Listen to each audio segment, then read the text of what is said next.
Bagi jemaat yang ingin memberikan persembahan, persepuluhan, dan diakonia dapat ditransfer ke rekening berikut ini.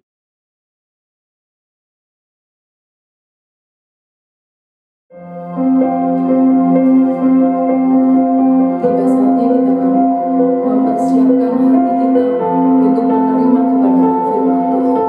Kita mau menyembah Tuhan. Yesus. Kami mau menyenangkan hati-Mu Tuhan. Hari-hari ini kami mau menyenangkan hati-Mu Tuhan.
sekalian, selamat pagi, selamat beribadah kembali di dalam ibadah online kita minggu ini, minggu terakhir di bulan Mei.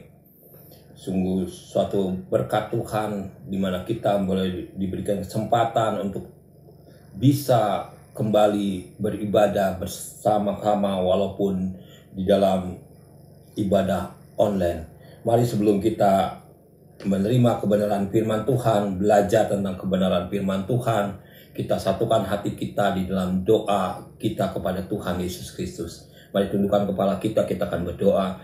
Bapa yang baik, kami bersyukur Tuhan pagi hari ini untuk waktu, kesempatan yang Kau berikan bagi kami. Kalau kami boleh meninggikan, memuji, meninggikan nama Engkau, menyembah Engkau. Terima kasih, biar Roh Kudus mengurapi kami dengan urapan yang baru, memberikan hikmat bagi kami Tuhan, memberikan pengertian, memberikan akal budi bagi kami Tuhan. Terima kasih Roh Kudus, terima kasih sehingga firman apa yang kami dengar Tuhan, apa yang kami pelajari firman pagi hari ini boleh tertanam firman tersebut dalam hati kami, dan firman tersebut boleh bertumbuh dan berbuah lebat, dan kami boleh belajar melakukan kebenaran firman-Mu. Kami bersyukur pagi hari ini di dalam nama Tuhan Yesus Kristus. Sama-sama kita katakan amin.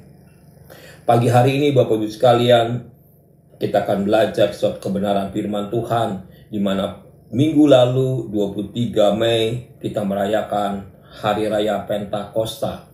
Bapak Ibu sekalian, Hari Raya Pentakosta dirayakan 10 hari setelah kenaikan Tuhan Yesus ke surga.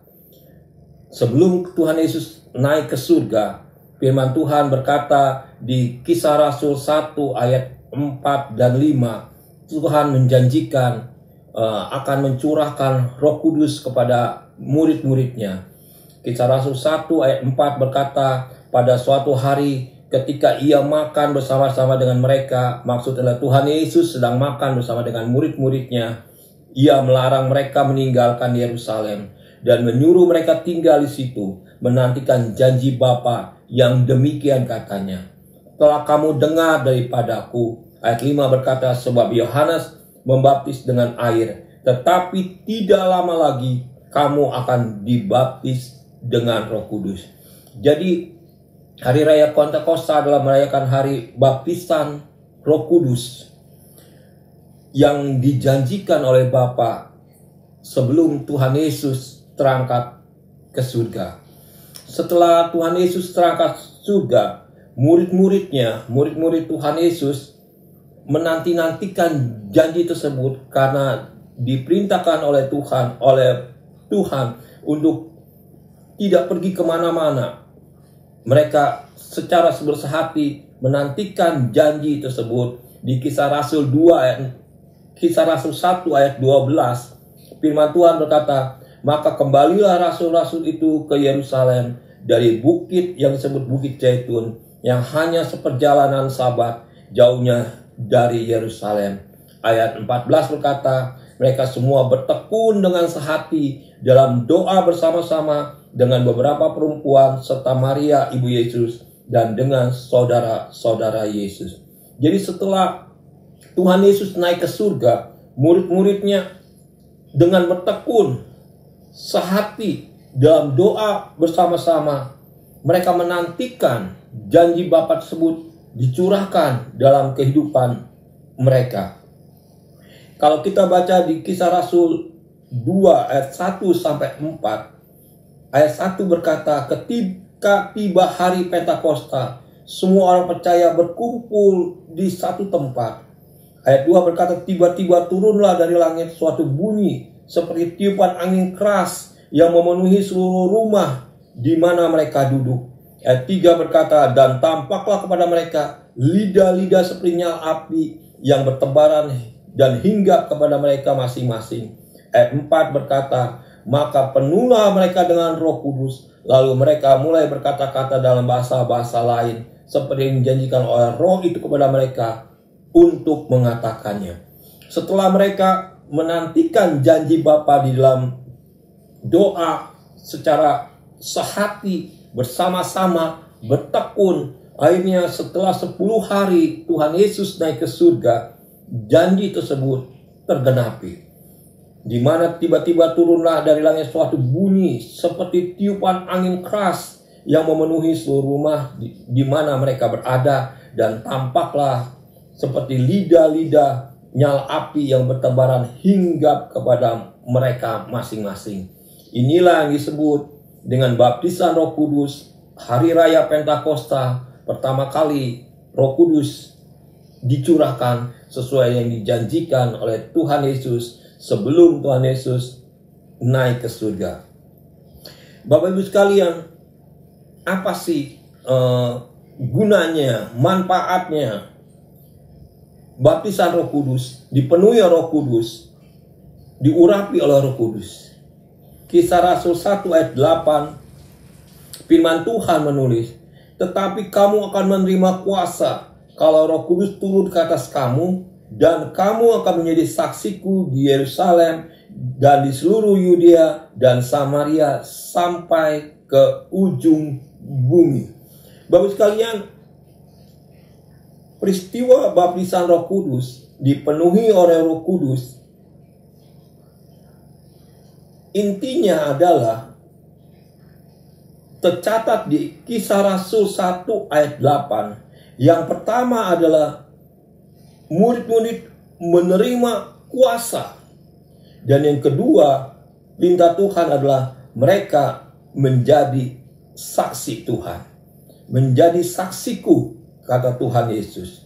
Dan pagi hari ini Bapak Ibu sekalian, kita akan belajar yang pertama tentang menerima kuasa, baptisan Roh Kudus. Ketika kita dibaptis oleh Roh Kudus, kita menerima kuasa. Ketika kita dipenuhi oleh Roh Kudus, kita menerima kuasa. Ketika Roh Kudus mengurapi kita, kita menerima kuasa. Perlu kita ketahui, perlu Bapak Ibu sekalian ketahui, Roh Kudus ini bukan hanya ada di Perjanjian Baru atau setelah Tuhan Yesus naik ke surga. Pengurapan Roh Kudus sudah ada sejak pertama kali diciptakannya dunia. Sejak penciptaan dunia, Roh Kudus sudah ada di dunia ini.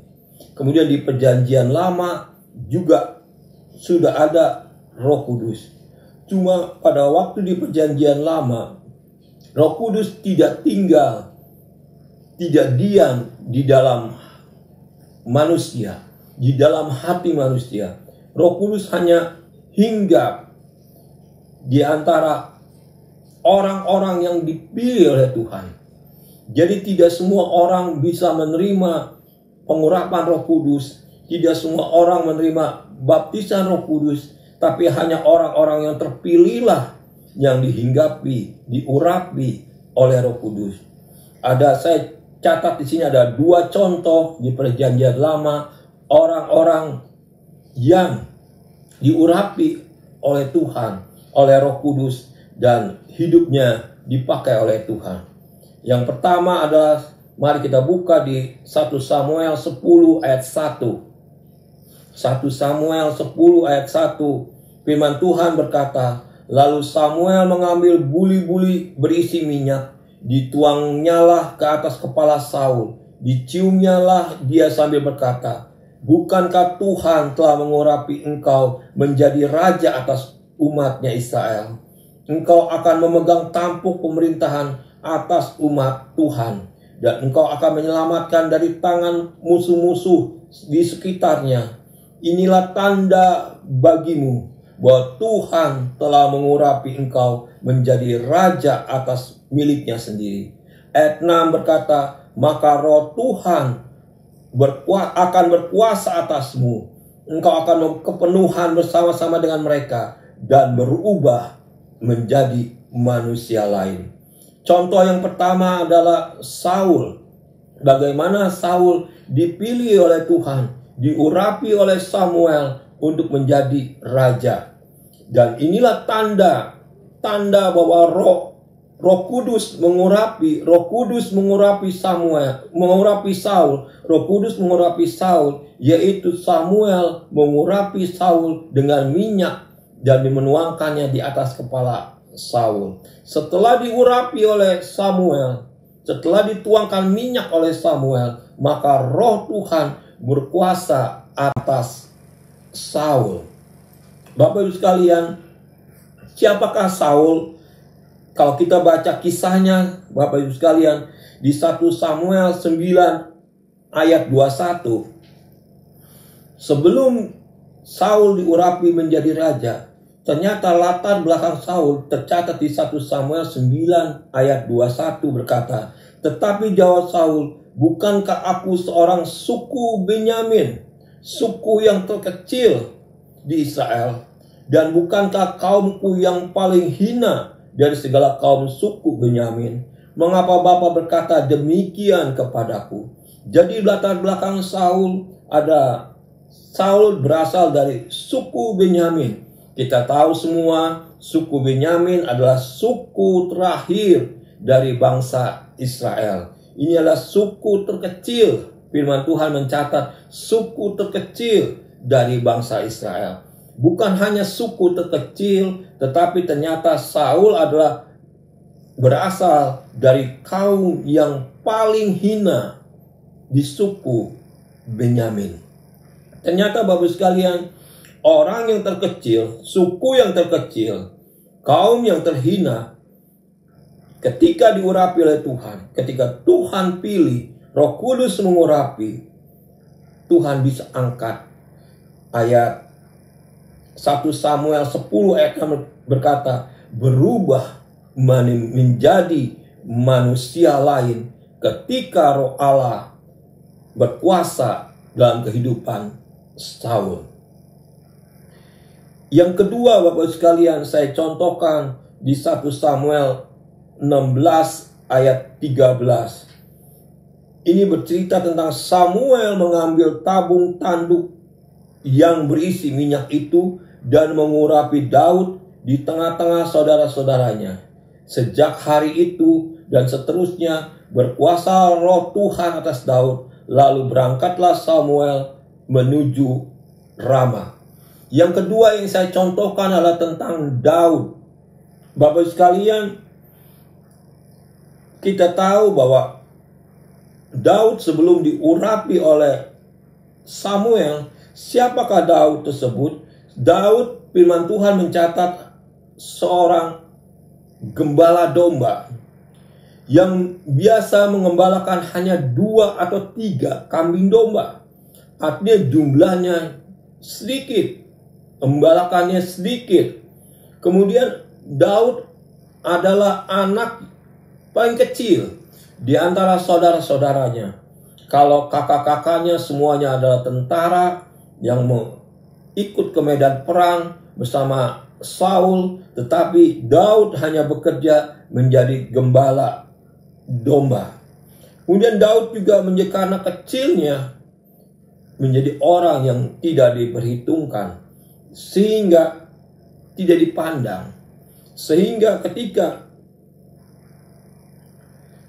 ketika Isai, orang tuanya, diundang oleh Samuel untuk perjamuan makan,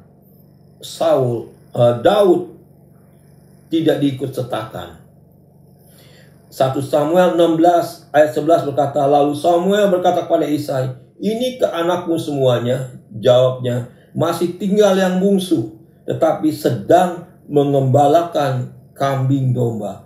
Kata Samuel kepada Isai, suruhlah memanggil dia, sebab kita tidak akan duduk makan sebelum ia datang kemari. Ayat 12 berkata, kemudian disuruhnyalah menjemput dia. Ia kemerah-merahan, matanya indah, dan parasnya elok. Lalu Tuhan berfirman, bangkitlah, urapilah dia, sebab inilah dia. Jadi Bapak sekalian, latar belakang Daud sangat tidak memungkinkan untuk menjadi raja. Orang tuanya sendiri tidak menginginkan Daud, lebih menginginkan kakak-kakaknya yang dipilih oleh Samuel untuk diurapi. Sebab itu ada Mazmur yang berkata, sekalipun bapa dan ibuku meninggalkan aku, tapi Tuhan yang menyambut aku. Inilah perasaan ungkapan hati Daud bagaimana perlakuan Isai sebagai orang tua kepada anak-anaknya. Tapi Bapak Ibu sekalian, kalau kita lihat firman Tuhan di 1 Samuel 16 ayat 13 yang tadi, sejak hari itu dan seterusnya berkuasalah roh Tuhan atas Daud, lalu berangkatlah Samuel menuju Rama. Akhirnya Bapak Ibu sekalian, kita tahu bahwa ceritanya bahwa Daud yang diurapi menjadi raja atas Israel. Dan kita tahu semuanya, di tangan Daud Israel selalu menang dalam peperangan. Di tangan Daud, dipimpin oleh Daud, Israel berhasil menguasai banyak tempat. Israel berhasil menguasai banyak daerah.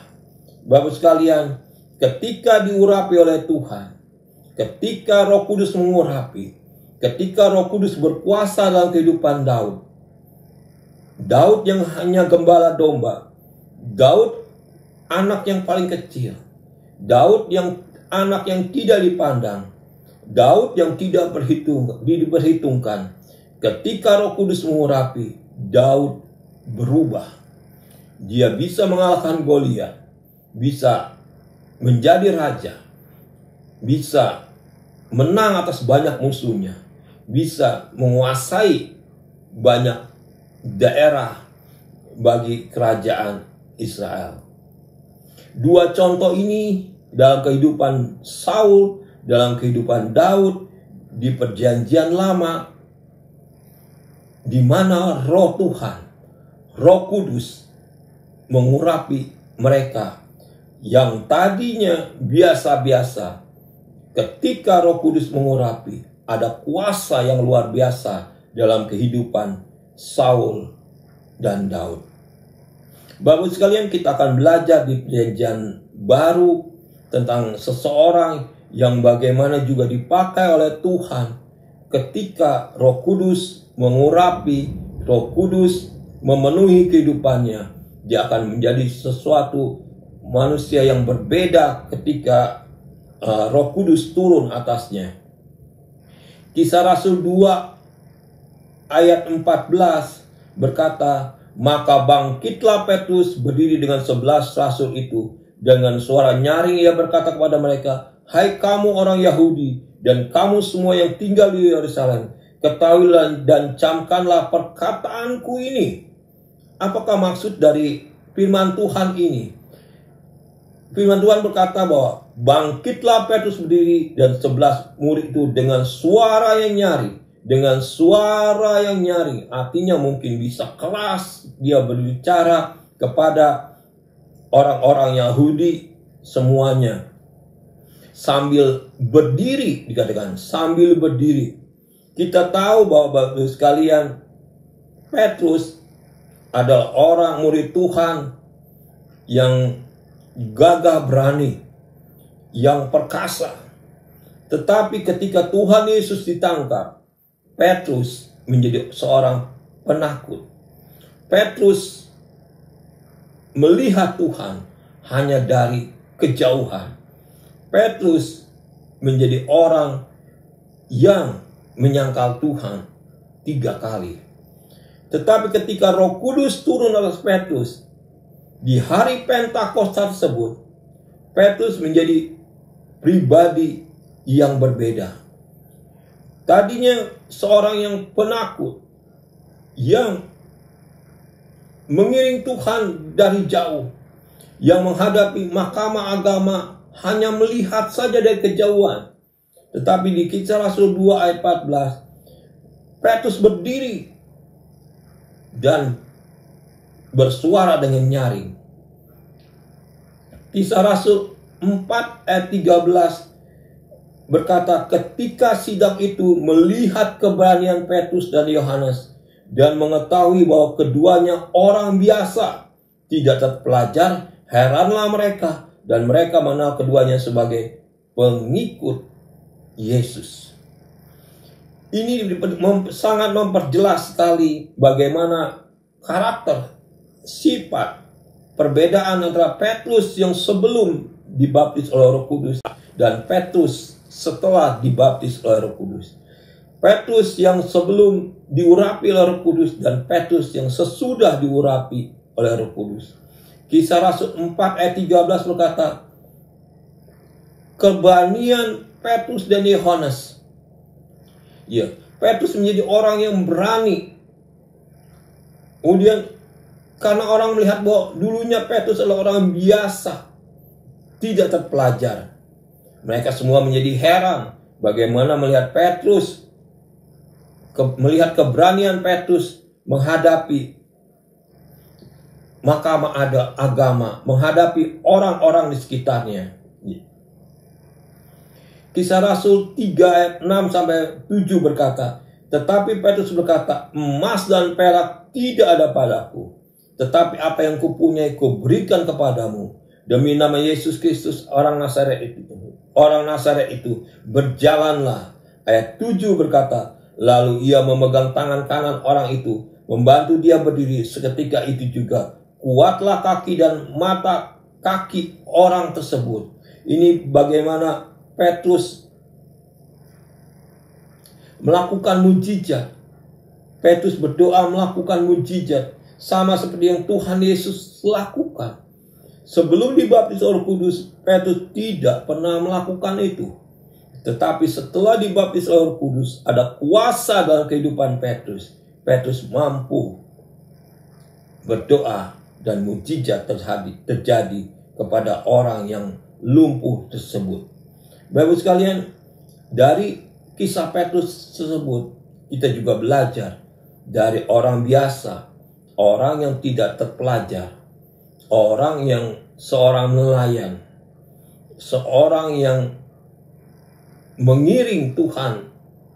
Ketika Tuhan Yesus ditangkap hanya dari kejauhan karena takut. Tetapi ketika Roh Kudus turun atas Petrus menjadi pribadi yang berbeda. Ketika Roh Kudus mengurapi Petrus menjadi pribadi yang berbeda sekali sebelum Tuhan Yesus ditangkap. Ada satu lagi Bapak Ibu sekalian, orang yang menjadi suatu pribadi yang berbeda ketika Roh Kudus turun atasnya. Tercatat di Kisah Rasul tentang Saulus. Saulus sebelumnya adalah orang yang setuju Stefanus dibunuh. Orang yang selalu menganiaya jemaat Tuhan. Orang yang selalu mengejar-ngejar jemaat Tuhan dimanapun jemaat Tuhan berada. Kalau kita baca telusuri kisah Saulus ini, berubah menjadi nama Paulus ketika Tuhan menjamah dia. Ketika Tuhan menjamah dia, matanya menjadi buta. Tuhan menyatakan diri, mengurapi Saulus, kemudian berganti nama menjadi Paulus. Setelah Roh Kudus turun atas Saulus, kita tahu bahwa Saulus menjadi penginjil yang menyebarkan Injil ke banyak tempat, ke banyak daerah, dan ke banyak negara. Melalui Paulus inilah Injil tersebar ke banyak tempat, ke Eropa, ke Asia, ke Afrika. Banyak sekali tempat, banyak sekali negara yang dilewati oleh Paulus dan Saul atau Paulus ini, sehingga Injil diberitakan. Paulus menjadi penginjil yang memberitakan firman Tuhan dimanapun dia berada. Kemudian banyak kitab, banyak surat yang ditulis oleh Paulus yang tercatat di dalam Alkitab kita. Sebelumnya menjadi penganiaya jemaat Tuhan. Sebelumnya orang yang mengejar-ngejar jemaat Tuhan. Tetapi ketika Roh Kudus turun atas Saulus, ketika Roh Kudus mengurapi Paulus, dia dipakai oleh Tuhan secara luar biasa. Jadi pagi hari ini Bapak Ibu sekalian,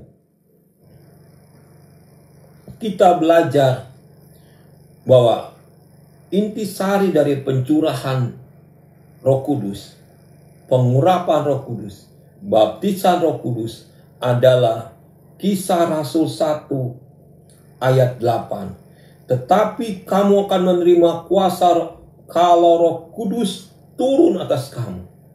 Siapapun kita, mungkin latar belakang kita seperti Saul, kaum yang terkecil, suku yang terkecil, mungkin orangnya terhina, mungkin tidak terpelajar, orang biasa, mungkin seperti Daud, gembala domba, pekerjaannya tidak seberapa, atau mungkin tidak dipandang oleh orang. Mungkin seperti Petrus, penakut, tidak berani. Mungkin seperti Petrus, seorang nelayan saja. Atau mungkin seperti Saulus, kita benci kepada umat Tuhan, orang-orang menyembah Tuhan, orang-orang yang beribadah kepada Tuhan. Ingatlah, Kisah Rasul 1 ayat 8 berkata, ketika Roh Kudus turun atas kita, kita akan menerima kuasa. Dan firman Tuhan katakan, kita bisa berubah dengan kuasa tersebut menjadi manusia lain. Kuasa tersebut, kuasa Roh Kudus, sanggup mengubahkan kita menjadi sesuatu yang berbeda. Menjadi sesuatu yang berbeda. Pagi hari ini Bapak sekalian, kita yang sudah dipenuhi Roh Kudus, yang sudah dibaptis dengan Roh Kudus, dengan tanda awal berbahasa roh, mari setiap hari kita berdoa biar Roh Kudus memenuhi kita.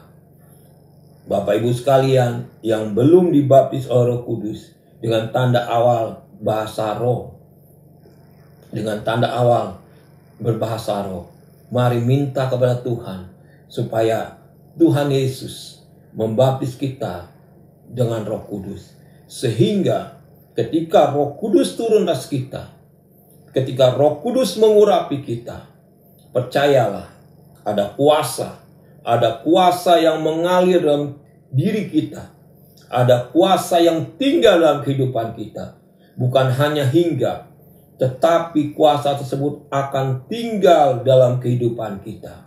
Firman Tuhan berkata di Perjanjian Baru, pada saat ini baptisan Roh Kudus bukan hanya untuk satu orang, bukan hanya untuk dua orang, bukan hanya untuk orang yang dipilih oleh Tuhan, tapi baptisan Roh Kudus, pengurapan Roh Kudus turun kepada kita semua yang haus dan rindu dibaptis oleh Roh Kudus. Sebab itu saya ajak, mari rindukan pengurapan Roh Kudus, nantikan pengurapan Roh Kudus.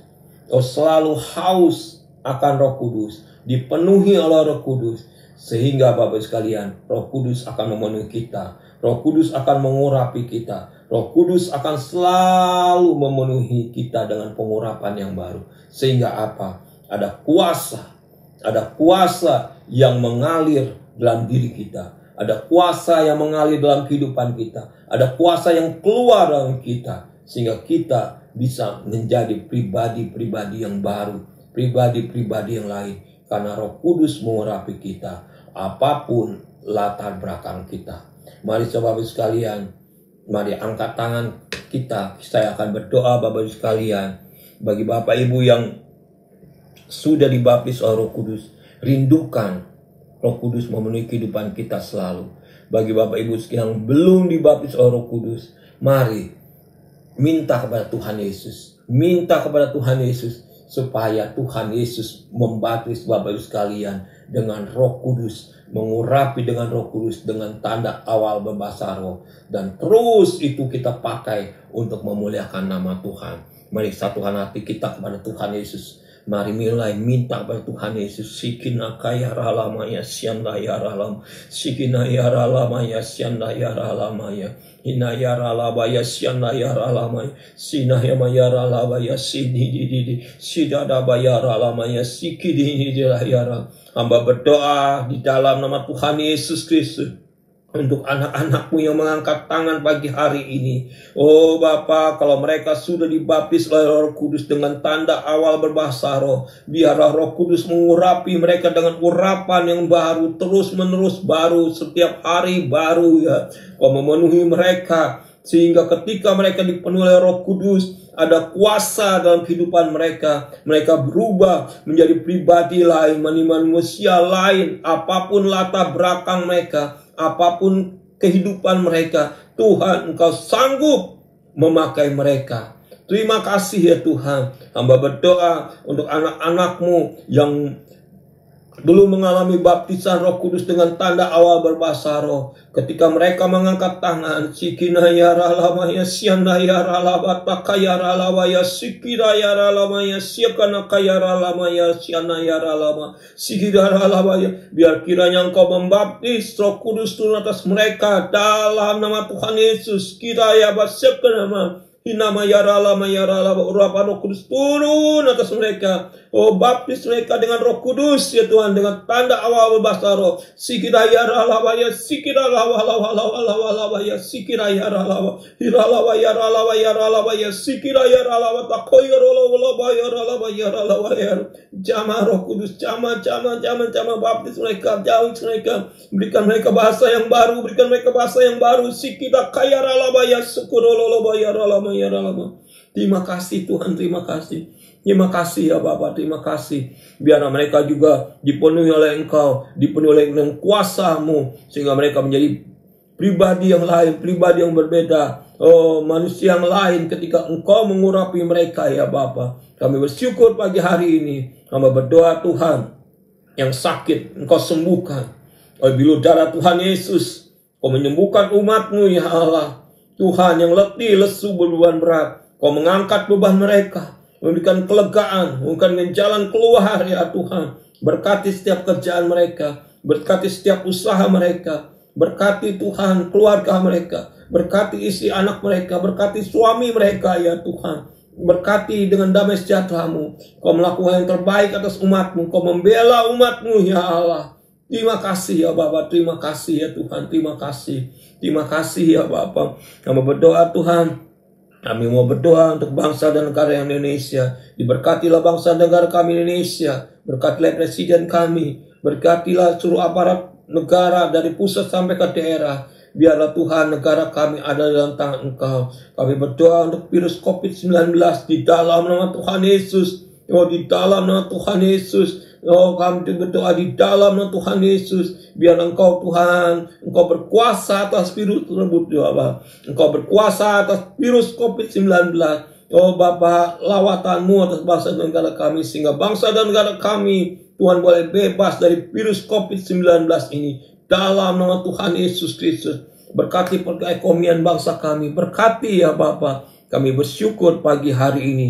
Mari Bapak Ibu sekalian, kita akan akhiri ibadah kita pagi hari ini. Mari angkat tangan Bapak Ibu sekalian. Terimalah berkat yang terbaik dari Bapa Surgawi. Di dalam cinta dan kasih kepada Tuhan Yesus Kristus. Penyertaan dan penghiburan Roh Kudus pagi hari ini menyertai Bapak Ibu sekalian. Sampai selama-lamanya. Kita yang percaya menerima sama-sama kita katakan amin. Tuhan Yesus memberkati. Haleluya. Amin.